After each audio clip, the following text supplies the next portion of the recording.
भगवान की जय हो। सच्चिदानंद भगवान की जय हो। ओम नारायण। मंगलमय हो। ओम गुरु ब्रह्मा गुरुर्विष्णु गुरुर्देवो महेश्वरः गुरुर् साक्षात् परं ब्रह्म तस्मै श्री गुरवे नमः। ब्रह्मानन्दं परमसुखदं केवलं ज्ञानमूर्तिं द्वन्द्वातीतं गगनसदृशं तत्तमस्यादिलक्ष्यम् एकं नित्यं विमलमचलं सर्वधी साक्षिभूतं भावातीतं त्रिगुणरहितं सद्गुरुं तन्नमामि। सद्गुरुं तन्नमामि। सद्गुरुदेव भगवान की जय हो। सच्चिदानंद भगवान की जय हो। हरि ओम। मंगलमय हो। ओम। कल हमारी जय श्री कृष्ण। जय श्री कृष्ण। जय श्री कृष्ण। आपको जय श्री कृष्ण। हरि ओम। बहुत लेट से खुला आज। कल बात चल रही थी कि शरीर में जो अहम बुद्धि है उसको कहते हैं देहाध्यास, देह निष्ठा। ये देहाध्यास का कारण है आत्मा का अज्ञान। अधिष्ठान जो आत्मा है उसका अज्ञान है शरीर में आत्म बुद्धि देहाध्यास। अब जब देहाध्यास की निवृत्ति हम चाहते हैं उसके लिए आवश्यकता है आत्मा के ज्ञान। आत्मा का ज्ञान सबसे पहले अपने शरीर के भीतर में अपने यहाँ से शुरू होता है। जब शरीर के भीतर में जो चैतन्य तत्व है वो मैं हूँ, वो जो आत्मा है वो आत्मा ब्रह्म की इकाई है। और ये जो शरीर है ये सारे ब्रह्मांड की इकाई है। अगर हमने आत्मा को समझ लिया, आत्मा को जान लिया तो ब्रह्म को जान लिया। और शरीर के अवस्था को समझ लिया कि शरीर के मिथ्यात्व को अनुभव कर लिया तो संपूर्ण ब्रह्मांड के मिथ्यात्व को अनुभव कर। पहले इसके समझ करके शरीर में जो आत्मा है वही मेरा स्वरूप है और जो आत्मा है तो अयम आत्मा ब्रह्म अर्थात मैं ब्रह्म। इस प्रकार अनुभव करने के पश्चात सर्वम् आत्मतया ज्ञातं जगति स्थावर जंगमम् अभावा सर्वभावानां देहस्य चात्मता कुतः।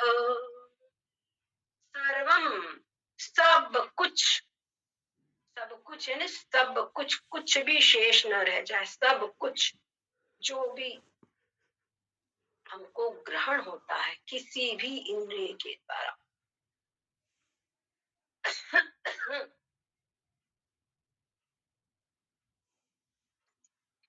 सब कुछ, जो कुछ भी देखने में आता है, जो कुछ सुनने में आता है, या किसी भी इंद्रिय के द्वारा ग्रहण होता है, आहार, वो सब कुछ आत्मा है। आत्मा रूप से ही उस सबको जान। जब इस प्रकार जान लेता है, क्या कहते हैं, जगत स्थावर जंगमम, ये सारा जगत स्थावर जंगम अर्थात जो कुछ ऐसा है जो जड़ रूप है यानी अचल पदार्थ है, और कुछ है चलते फिरते हैं। सारे प्राणी जंगम है, और जैसे पहाड़ आदि ये सब स्थावर है। जो कुछ भी है सबको आत्मा रूप से जानने ले। जब इस प्रकार जान लिया तो क्या हुआ, ये सब कुछ जब आत्मा ही है तो जैसे रस्सी का ज्ञान होने पर सर्प मिथ्या है, सर्प कल्पित है, सर्प का अभाव हो जाता है। उसी प्रकार से जब सब कुछ आत्मा ही हो गया है अर्थात आत्मा रूप से सबको जान लेने के पश्चात जितना ब्रह्मांड जो कुछ भी है सबका अभाव, ये सब कुछ है ही नहीं, सब कुछ है ही नहीं तीनों काल में। इस प्रकार से जान ले। जब सब कुछ का अभाव हो गया है तो सब कुछ के भीतर में शरीर भी तो है, तो इस शरीर का भी अभाव हो गया। तब फिर ये शरीर मैं हूं ये बोलना कहां से हो? बल्कि जो आत्म बुद्धि शरीर के अंदर थी वो आत्म बुद्धि आत्मा में होने पर ये आत्मा ही ब्रह्म है, तो ये आत्म बुद्धि ब्रह्म में गई, अहम ब्रह्मास्मि। इस प्रकार से जब अहम ब्रह्मास्मि इस प्रकार की जो वृत्ति उदय होती है, ये जन्म जन्मांतर का जो अज्ञान है वो अज्ञानात्मिका वृत्ति क्या है? मैं शरीर हूं। इस अज्ञान को और अज्ञान के संपूर्ण कार्य को भस्म कर दे। तभी कहा गया है ज्ञानाग्नि दग्ध कर्माणि। कहते ये क्या है? ये ज्ञानाग्नि है। क्या समझे? ये ज्ञान रूपी अग्नि है। इससे सब पूरा अज्ञान उसका कार्य सब कुछ नष्ट हो जाता है, सब कुछ भस्म हो जाता है। और जब ये सब कुछ भस्म हो गया तो अज्ञान मतलब कारण शरीर, और उसको कारण शरीर कहा ही इसलिए जाता है कि वही वास्तव में कारण बनता है सूक्ष्म शरीर का और स्थूल शरीर का। तो जब कारण नष्ट हो गया तो ये स्थूल शरीर सूक्ष्म शरीर भी, इनका भी पूर्ण रूपेण अभाव। अब जब ये अहम ब्रह्मास्मि इस प्रकार की वृत्ति उदय हो गई और संपूर्ण संसार के मिथ्यात्व का निश्चय हो गया, अब इसके बाद क्या करना है?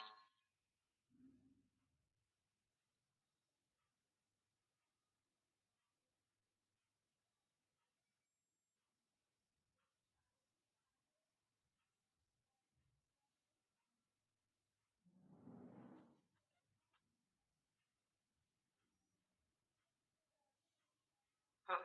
हरिओम, आवाज आ रही मेरी? अब आ रही है, आ रही है। हाँ ठीक है, सद्गुरुदेव भगवान की जय हो। तो बात उठती है कि ये अहम ब्रह्मास्मि इस आकार की वृत्ति जब उत्पन्न हो जाती है उसके बाद में क्या करना है? ये वृत्ति उत्पन्न हो गई तो अब बस पूरा हो गया, अब क्या करना है? कि इसी में अलम बुद्धि करना है कि अब, क्योंकि अभी जो शरीर है आत्मज्ञान हो गया इसका ऐसा तो नहीं कि शरीर पूरा नष्ट हो गया, अभी तो जीवन बाकी है। तो अब इसमें क्या करना है ये वाली बात कही है। इसके विषय में आगे बताते हैं क्या करना चाहिए।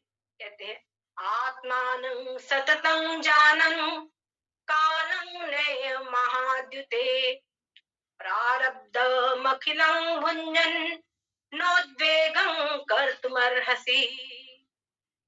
कहते हैं आत्मानं सततं जानन्, आत्मा को सतत जानता हुआ, कालं नय महाद्युते, जितना भी जो अब शरीर का प्रारब्ध जो जीवन आगे बचा हुआ है उस जीवन के लिए आत्मा को सतत जानता हुआ काल यापन करे। एक बार जब अनुभूति हो गई है, पहले के समय में आग नहीं होती थी। क्या होता था पहले? आग यानी माचिस नहीं होती थी, आग तो होती थी, माचिस नहीं थी। उस समय पर जब माचिस नहीं थी तब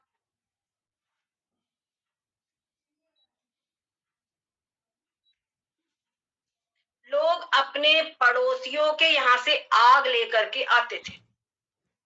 अब वो आग लेकर आए और उसको रख दिया। अब उसके अंदर में फिर तुरंत ईंधन डालना पड़ता है। उसमें ईंधन डाला, तो ईंधन डालेंगे तो क्या होगा कि वो जो अग्नि है वो प्रज्वलित हो जाएगी, और उससे हमको जो कार्य करना है, भोजन बनाना है इत्यादि कार्य हमारे संपन्न हो जाए।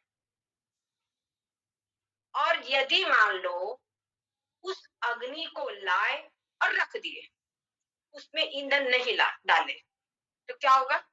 वो आप बुझ जाएगी, आप उसका कोई प्रयोग नहीं कर सकते। ठीक उसी प्रकार से आप समझिए कि आपको श्री सद्गुरु कृपा से ये ज्ञानाग्नि प्राप्त हुई है। ये अहम ब्रह्मास्मि इस प्रकार की वृत्ति, ये क्या है? ज्ञानाग्नि, ये प्राप्त हुई है।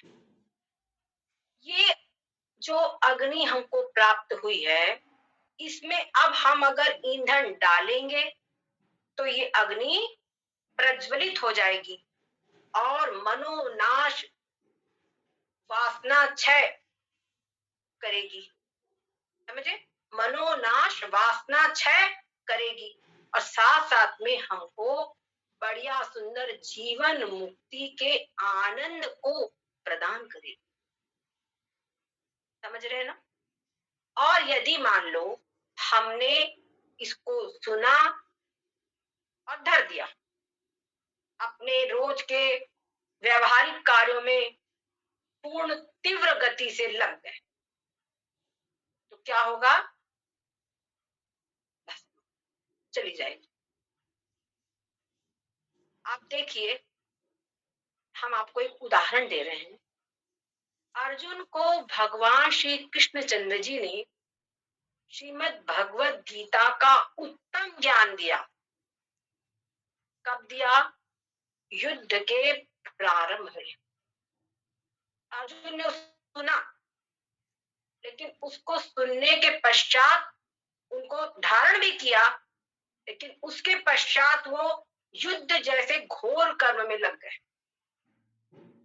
आप देखेंगे जिस समय पर अभिमन्यु का वध हुआ है, अर्जुन इतने व्याकुल हो गए, इतने व्याकुल हो गए कि उन्होंने प्रतिज्ञा कर ली कि अगर जरासंध को मैं वध नहीं कर पाया कल शाम तक, तो मैं जिंदा समाधि ले लूंगा, जिंदा अग्नि में समाधि ले लूंगा। अब जरा विचार कीजिए, अगर भगवान श्री कृष्ण न होते तो क्या उनकी प्रतिज्ञा पूरी हो पाती? वास्तव में ये जो उनकी प्रतिज्ञा थी, ये उत्तेजना का प्रतीक थी, और साथ साथ में वो अभिमन्यु के वध से कितना उद्वेलित हुए थे, इसका भी प्रतीक है। अगर उनके पास में ये तत्व ज्ञान प्राप्त हो चुका था और इसका विधिवत अभ्यास होता, तो क्या होता? ये उद्वेलिता, यद्यपि अपने परिजन के उसमें मृत्यु आदि में शोक होता है, पर ऐसा नहीं कि धैर्य पूर्ण पिंड चलायमान हो जाए। समझ गए? वहां पर जो मानसिक संतुलन है, वो संतुलन खराब नहीं, ये सबसे बड़ी चीज है।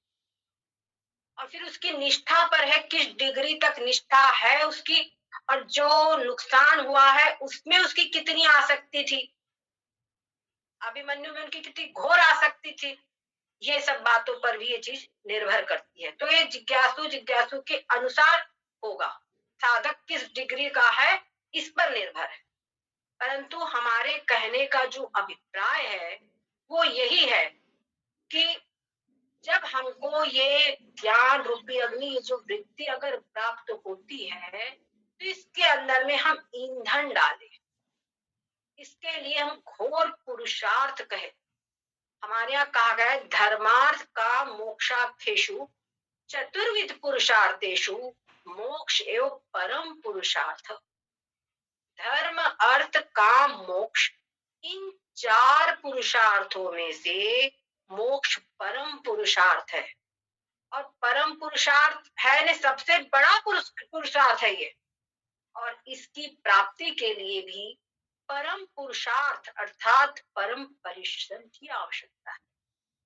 एक मजदूर भी परिश्रम करता है, है ना? वो परिश्रम करेगा, एक बिज़नेसमैन परिश्रम करेगा, वो परिश्रम उसका सब शारीरिक परिश्रम है।